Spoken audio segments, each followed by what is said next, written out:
ایک مرتبہ حضرت خواجہ خان محمد صاحب رحمۃ اللہ علیہ سے پوچھا گیا کہ بعض اوقات حاجی عبدالوہاب صاحب رحمۃ اللہ علیہ جو تبلیغی جماعت کے امیر تھے پاکستان کے، یا کوئی اور بزرگ جب تشریف لاتے ہیں تو آپ ان کے سامنے دو زانو ہو کر بیٹھتے ہیں اور وہ بھی آپ کے سامنے دو زانو بیٹھتے ہیں، خواہ 1 گھنٹہ ہی کیوں نہ گزر جائے، مگر ہم سے ناکارہ آپ کے سامنے آلتی پالتی مار کر بیٹھ جاتے ہیں کہ آپ بھی حضرت ثانی رحمۃ اللہ علیہ کے سامنے آلتی پالتی مار کر یعنی 4 زانو بیٹھتے تھے۔ حضرت رحمۃ اللہ علیہ نے فرمایا کہ سوال ہی پیدا نہیں ہوتا۔ 1939 کو لالا موسیٰ میں حکومت کے خلاف امیر شریعت رحمۃ اللہ علیہ نے ایک پرجوش تقریر فرمائی جس پر شاہ جی رحمۃ اللہ علیہ پر بغاوت کا مقدمہ قائم ہوا اور مظفر گڑھ سے قید کر کے جیل بھیج دیے گئے۔ اس دوران جیل سے ایک بااعتماد ملاقاتی کے ذریعے شاہ جی نے حضرت اعلیٰ کو پیغام بھجوایا کہ آپ کے ہوتے ہوئے میں جیل میں ہوں، یہ بات مناسب نہیں۔ حضرت اعلیٰ نے یہ پیغام سن کر ایک لمبی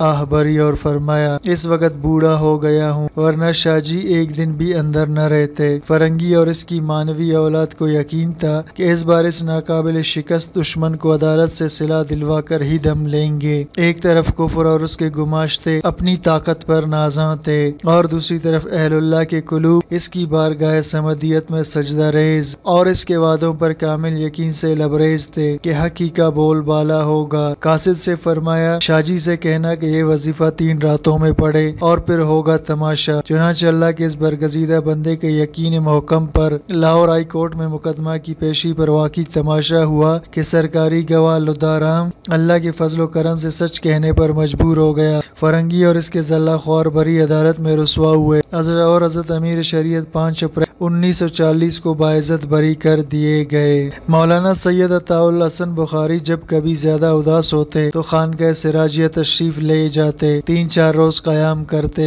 حضرت سے دعائیں لیتے اور واپس آ جاتے۔ فرمایا کرتے کہ غفلت دور ہو گئی اور بیٹری چارج ہو گئی۔ بقول سید محمد کفیل بخاری نواسے حضرت امیر شریعت مولانا عطا اللہ شاہ بخاری سرگودا میں ایک مرتبہ حضرت کی زیر صدارت تقریر کا امتحان دینے گئے۔ حضرت کو دیکھ کر ذہن بالکل خالی ہو گیا، لیکن تقریر کے لیے کھڑا ہوا تو حضرت نے ایسی توجہ فرمائی کہ طبیعت رواں ہو گئی اور کم و بیش 1 گھنٹہ بیان کی سعادت حاصل ہوئی۔ جلسے سے فارغ ہو کر اپنے کمرے میں گیا، لیکن جب حضرت واپس جانے لگے تو ملنے کے لیے کمرے میں تشریف لے آئے۔ عرض کیا حضرت مجھے حکم فرماتے میں حاضر ہوتا۔ فرمایا میں جا رہا تھا، سوچا تمہیں ملتا جاؤں۔ ہمارا خاندان حضرت مولانا عبدالقادر رائے پوری رحمۃ اللہ علیہ سے سلسلہ بیعت میں تھا، لیکن حضرت مولانا خان محمد رحمۃ اللہ علیہ کے احترام ہمارے خاندان اور احرار حلقے میں ایک مرشد کی طرح رہا۔ میرے جوان مرگ بھائی سید ذوالکفل بخاری خاندان کے پہلے فرد تھے جو حضرت مولانا خان محمد سے بیعت ہوئے۔ مرحوم نے ایک بار مجھ سے کہا کہ آپ کی حضرت سے بے تکلفی ہے، مجھے حضرت سے بیعت کرا دے۔ حضرت دفتر ختم نبوت ملتان تشریف فرماتے، ہم دونوں بھائی حاضر خدمت ہوئے۔ میں نے سلام و مصافحہ کے بعد عرض کیا حضرت یہ میرا چھوٹا بھائی ہے، توبہ کے لیے حاضر ہوا ہے، اسے بیعت فرما لیں۔ حضرت نے حیرت سے دیکھتے ہوئے ایک جملہ ارشاد فرمایا یہ کیا کر رہے ہو؟ مقصد یہ تھا کہ خاندان امیر شریعت تو حضرت شاہ عبدالقادر رائے پوری سے وابستہ ہے، آپ انہیں چھوڑ کر ادھر آ نکلے۔ بہر کیف بھائی حضرت کے سامنے پیش ہوئے۔ میں نے عرض کی کہ سلسلہ عالیہ میں قبول فرما لے۔ حضرت نے شفقت بھری نظر سے دیکھا اور بیعت کر لیا۔ بعد میں خاندان کے دیگر حضرات و خواتین نے بھی حضرت سے بیعت کا تعلق قائم کیا، جس کا ذریعہ ذوالکفل مرحوم ہی بنے۔ 7 برس سعودی عرب میں انگریزی پڑھائی، اب وہ جامعہ القرآن مکہ مکرمہ میں استاد تھے۔ حضرت کے مشورے سے ہی سعودیہ گئے تھے۔ اس عرصے میں حضرت کے ہمراہ حج کرتے اور آپ کی خدمت میں رہتے۔ ابتداً وہ آپ کی مجلس میں چپ چاپ بیٹھتے، حضرت کی توجہات اور فیض خوب سمیٹتے۔ پھر ایک وقت وہ آیا کہ حضرت کی خواہش پر ذوالکفل بولتے اور حضرت سن کر محفوظ ہوتے۔ خانقاہ سراجیہ کی یہ خوش بختی ہے کہ کبار علماء کرام اور محدثین اس سے وابستہ رہے۔ حضرت اعلیٰ مولانا ابو سعد احمد خان کے دور میں مولانا انور شاہ صاحب کشمیری نے اپنی آمد سے خانقاہ کو روشن بخشی، رونق بخشی۔ مولانا محمد یوسف بنوری رحمۃ اللہ علیہ یہاں رونق افروز ہوئے۔ ماضی قریب میں کراچی سے مولانا مفتی سلیم اللہ خان صاحب مدظ اللہ العالی تشریف لائے اور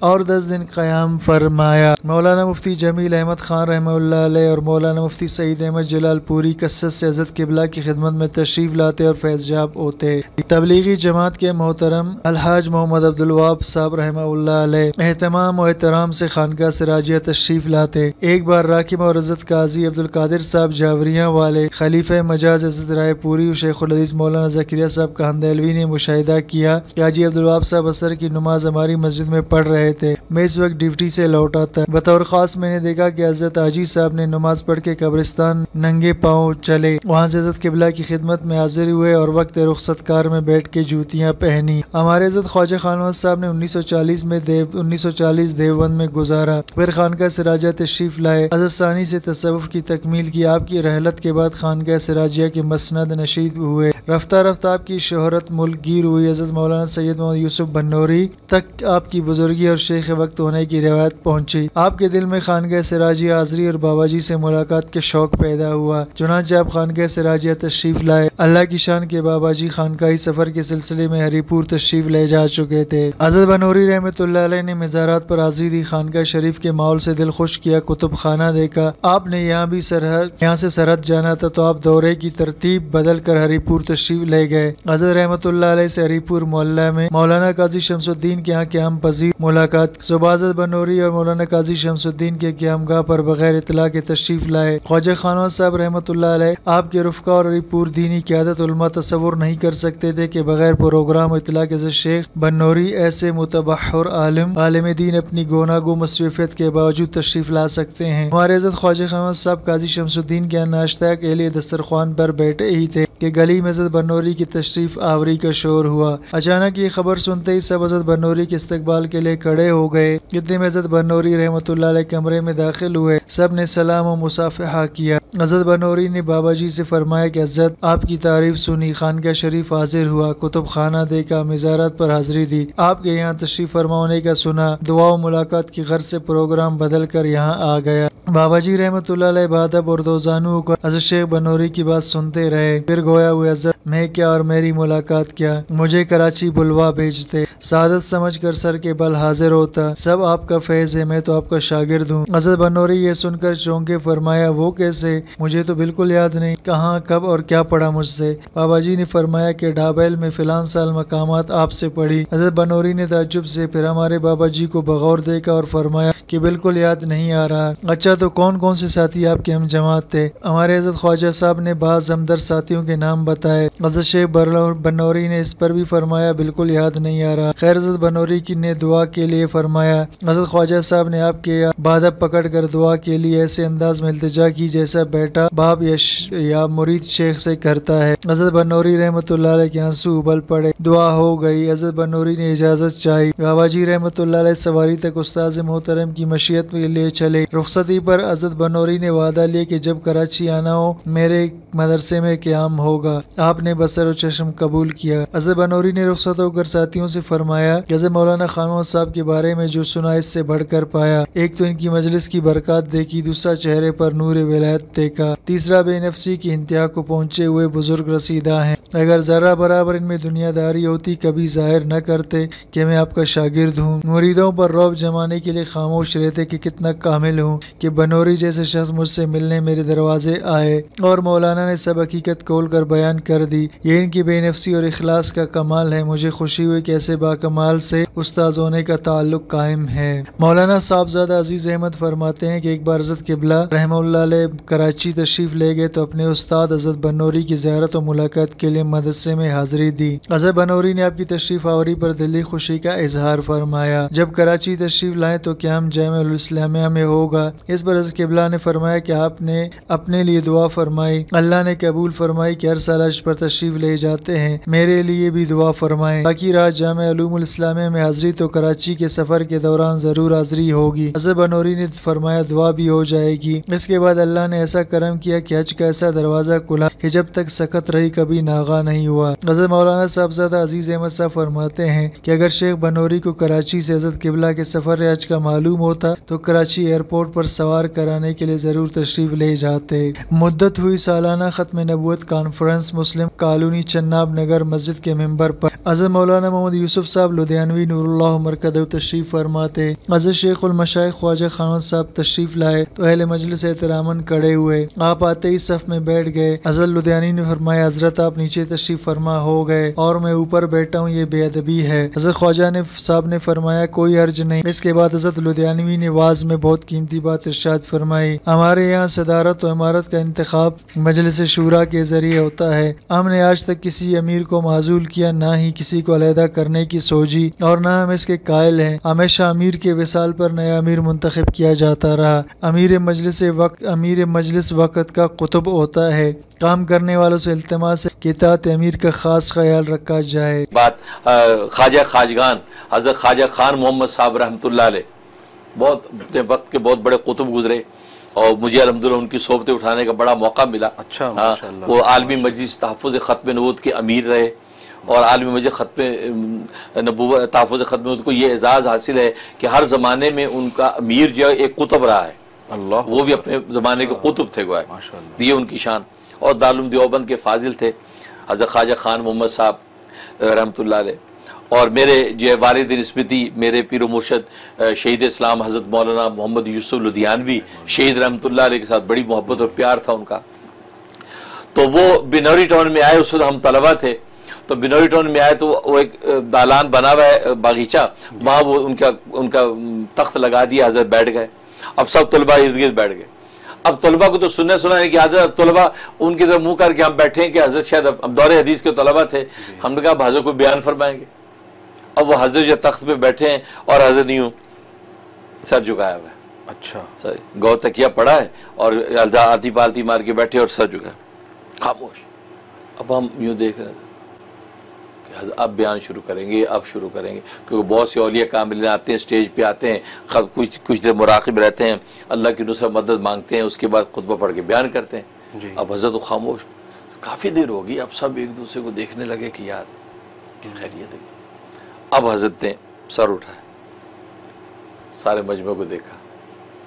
کیا فرمایا کہ جو ہمارے سکوت سے نفع نہیں اٹھا سکتا وہ ہمارے کلام سے بھی نفع نہیں اٹھا سکتا. اللہ اکبر. یہ فرمایا کہ مغرب کی اذان تک حضرت بالکل خاموش بیٹھے رہے اور اس کے بعد کی جو ہماری کیفیت تھی قلب کی، آپ یقین کریں کہ ہم دھاڑے مار مار کے رو رہے تھے.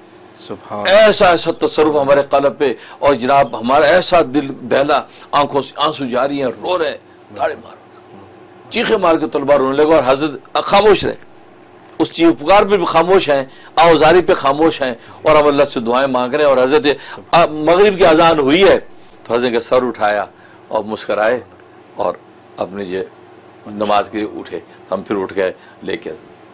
مولانا اسماعیل شجاع آبادی رقم تراز ہے کہ حضرت مولانا خواجہ خان محمد صاحب رحمۃ اللہ علیہ نے فرمایا ایک مرتبہ قطب ارشاد حضرت شاہ عبد القادر رائے پوری اپنے خلیفہ حضرت حافظ عبدالحکیم کے ہاں کلور کوٹ تشریف لائے تو میں بھی زیارت و ملاقات کے لیے حاضر ہوا. اس وقت حضرت رائے پوری عازین سمیت قالین پر تشریف فرماتے ہیں. مجھے دیکھتے انتظامیہ کو چارپائی لانے کا فرمایا. جب حسب ارشاد چارپائی لا کر بچائی گئی تو آپ نے مجھے چارپائی پر بیٹھنے کا حکم فرمایا. حضرت رائے پوری کی موجودگی میں چارپائی پر بیٹھنا مناسب خیال نہیں کر رہا تھا. آپ نے ارشاد فرمایا کہ آپ کا حق بنتا ہے. بالآخر الامر فوق الادب کے تحت تعمیل ارشاد میں چارپائی پر بیٹھ گیا. یہ واقعہ سناتے ہوئے حضرت والا کی آواز بھرا گئی اور آپ دیدہ ہو گئی. امام اہل سنت مولانا سرفراز خان صفدر رحمۃ اللہ علیہ نے ایک مرتبہ سیالکوٹ میں اثناء گفتگو فرمایا حضرت خواجہ صاحب عمر میں مجھ سے چھوٹے ہیں مگر بزرگی میں وزنی پہاڑ ہیں. مفتی نظام الدین شامزئی صاحب رحمۃ اللہ علیہ طلبہ کرام سے مخاطب ہوئے کہ آج جو بزرگ آپ کے سامنے تشریف لانے والے ہیں اگر ان کے بارے میں کہا جائے کہ اپنے وقت کے کتب ہے تو مبالغہ نہ ہوگا اور ایک وقت ایسا آئے گا کہ آپ بطور فخر یہ کہا کریں گے کہ ہم نے حضرت مولانا خواجہ خان صاحب کی زیارت کی ہے. خانقاہ سراجیہ سے حضرت بیر شریف والوں کو پتہ چلا کہ حضرت خواجہ صاحب چناب نگر تشریف لے گئے تو خانقاہ شریف سے چناب نگر صبح 8-9 بجے تشریف لائے. ہم خدام کی عید ہو گئی. گھنٹہ بھر حضرت سے ملاقات رہی اور اجازت چاہی. حضرت خواجہ صاحب نے اجازت دی. حضرت بیر شریف والوں کو جاتا دیکھ کر ہم خدام دوڑے کہ حضرت کانفرنس چند ساعتوں میں شروع ہونے والی ہے، آپ افتتاحی بیان فرما دیں۔ حضرت بیر شریف والے مسکرائے فرمایا کہ کانفرنس میں شرکت ہو گئی، گھر سے صرف حضرت خواجہ صاحب کی ملاقات کے لیے چلا تھا۔ اس سفر میں سے خواجہ صاحب کی ملاقات کے علاوہ کسی اور مصروفیت کی آمیزش میں دل پر نہیں مانتا، ہم دل محسوس کر رہ گئے۔ حضرت خواجہ صاحب بھی مسکرا دی اور بیر شریف والے چل دیے۔ سچ ہے کہ بڑوں کی باتیں بڑے ہی جانتے ہیں، ہم چھوٹوں کو دخل دینا در معقولات نہیں بلکہ سوء ادب کے زمرے میں ہے۔ ایک مرتبہ حافظ القرآن والحدیث مرد کلندز مولانا عبداللہ درخواستی رحمۃ اللہ علیہ اور خواجہ خامد صاحب رحمۃ اللہ علیہ لاہور میں تشریف فرماتے، حضرت درخواستی نے کسی چغل خور کے کہنے پر حضرت سے ناراضگی کا اظہار فرمایا۔ مجلس کے کچھ دیر بعد حضرت خواجہ صاحب اجازت لے کر واپس اپنی قیامگاہ چلے آئے۔ صبح نماز فجر سے قبل فون آیا کہ مرد کلندر حضرت خواجہ درخواستی صاحب رحمۃ اللہ علیہ فرما رہے کہ حضرت خواجہ صاحب سے کہے ناشتہ میرے ساتھ کرے۔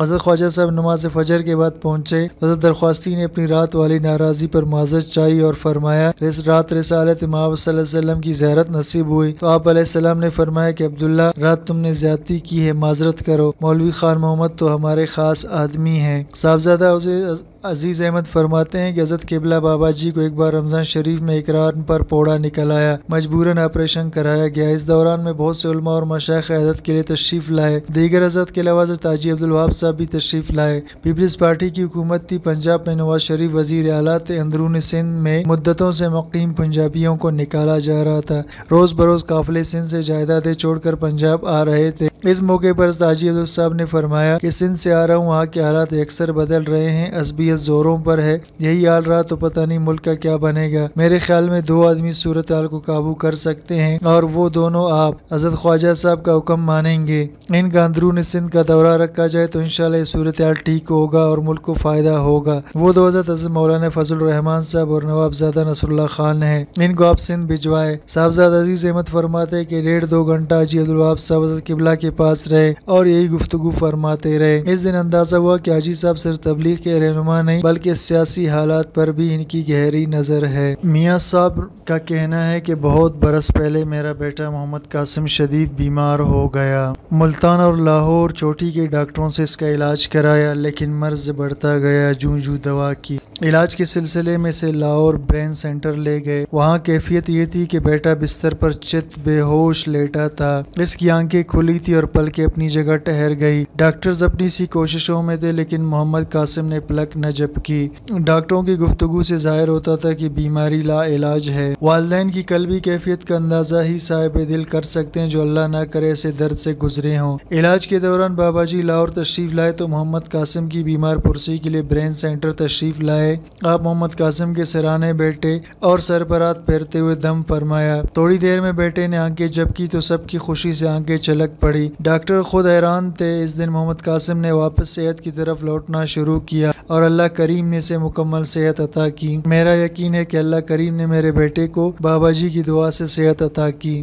میاں خان محمد سرگانہ صاحب کے آنسو شمس الاسلام کی طرح جاری تھے اور وہ بے چین آنکھوں سے اپنے شیخ کو تلاش کرتے تھے۔ کہنے لگے کہ ایک بار مجھے آنکھوں کی تکلیف نے آ لیا، آنکھوں کا معائنہ کرایا تو ڈاکٹر نے کہا کالا موتیا کا اندیشہ ہے۔ میں نے خانقاہ شریف حاضر ہو کر بابا جی سے عرض کیا، آپ نے آنکھوں پر دم کیا اور اس کے بعد جتنی بار میں آپ کی خدمت میں آیا دم کرنے کی درخواست کی۔ ایک بار مجھے جھجک سی ہوئی کہ حضرت قبلہ کو بار بار تکلیف دینا مناسب نہیں۔ میں آپ کی خدمت میں خاموش بیٹھا تھا کہ آپ نے فرمایا خان محمد میرے قریب آئیں۔ میں آپ کے قریب دو زانو بیٹھ گیا، آپ نے آنکھوں پر کو دم کیا اور دعا فرمائی۔ ملتان پہنچ کر میں نے آنکھوں کا معائنہ کرایا تو ڈاکٹر نے کہا کہ آپ نے کہاں سے علاج کرایا؟ آنکھیں مکمل طور پر ٹھیک ہیں۔ ان کے بیٹے ارشد سرگانہ نے مجھے اپنا ایک واقعہ سنایا کہ جب اللہ نے مجھے بیٹا عطا کیا تو میری خواہش تھی کہ اس کا نام محمد فیروز رکھا جائے، لیکن حضرت کی مشاورت کے بغیر ممکن نہیں تھا۔ میں نے 2 پرچیاں بنائی، ایک پر اسلامی نام لکھے اور دوسری پر اپنی پسند کے محمد فیروز محمد نوروز لکھے۔ دل میں تھا کہ دونوں پرچیاں حضرت کی خدمت میں پیش کروں گا، جو آپ فرمائیں گے وہی نام رکھیں گے۔ جب ملتان آپ کی خدمت میں پہنچا تو اسلامی ناموں والی پرچی نکل آئی اور دوسری پرچی کسی جیب سے برآمد نہ ہوئی۔ میں نے وہ پرچی آپ کے دست مبارک میں تمائی اور چپ چاپ آپ کے چہرے کو دیکھا۔ آپ نے تھوڑی دیر بعد مجھے دیکھا اور پوچھا کہ خاندان میں کیا کسی بچے کا نام محمد فیروز ہے؟ میں نے جواب دیا کہ نہیں حضرت۔ آپ نے فرمایا کہ پھر بچے کا نام نام محمد فیروز رکھ لیں۔ میری عجیب کیفیت تھی، میں حیران تھا کہ اللہ نے بابا جی کو میرے دل کی بات کی خبر کر دی۔ کچھ عرصہ بعد محمد فیروز بیمار ہوا۔ ہم اسے لے کر حکیم حنیف اللہ صاحب کے پاس گئے۔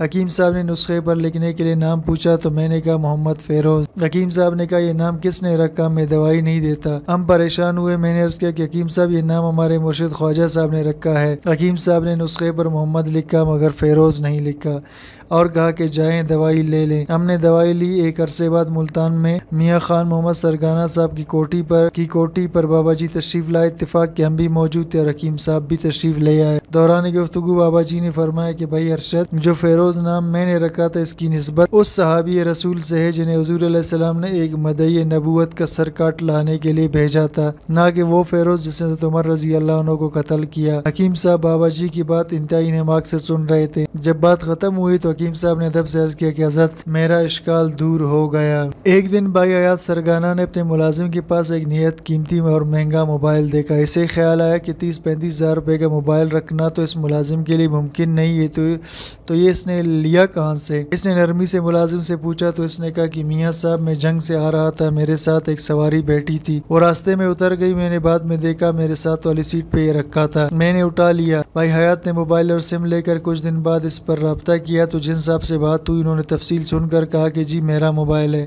بھائی حیات نے اپنا فون نمبر ایڈریس دیا کہ آپ آرڈر سے آ کر امانت لے جائیں۔ آنے والا ایک SHO تھا۔ تواضع کے بعد جب اس کو موبائل دیا تو اس نے سوال کیا کہ مجھے یہ بتائے کہ اتنا قیمتی موبائل رکھنے کو آپ کا دل نہیں کر رہا، آپ نے مجھے تلاش کر کے واپس کر دیا۔ بھائی حیات نے کہا کہ ہم نے حضرت خواجہ صاحب کے مرید ہیں اور ہمارے مرشد نے ہمیں امانت کی حفاظت کی ترغیب دی ہے۔